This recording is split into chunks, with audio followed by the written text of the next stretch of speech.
Hey, good morning. Good morning mga kabukid. Bali ngayon, ipapakita ko sa inyo yung mixture o ratio na ginagamit namin dito sa bukid na pamatay sa mga insekto uod o sa mga langgam.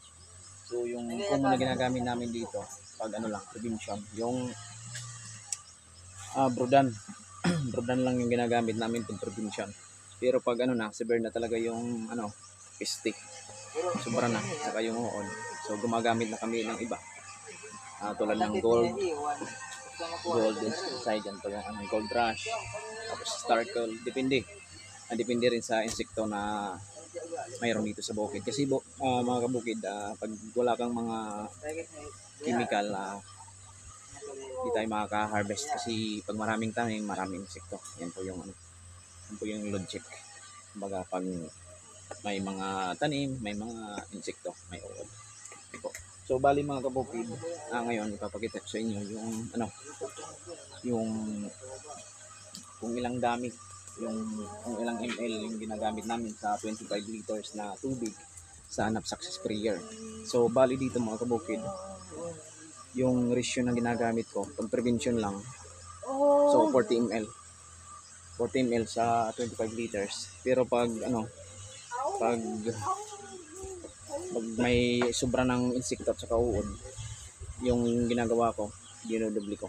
So 80 ml.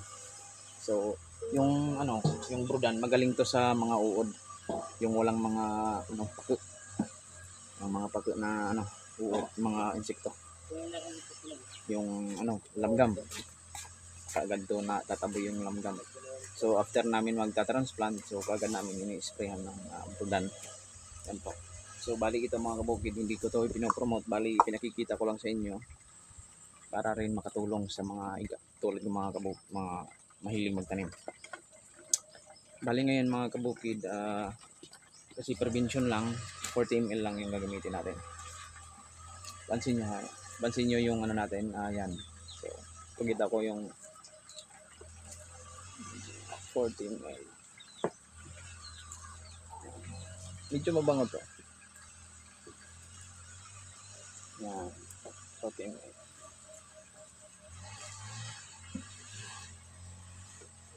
Yan lang. Yan lang po yung namin. So prevention lang, hindi naman masyadong matapang. Bali lang namin na walang makalapit na mga insekto sa tanim natin. Kasi nasa nasa flowering stage pa lang yung iba, at saka yung iba naman nasa vegetative stage. Pero pag fruiting stage na, di na kami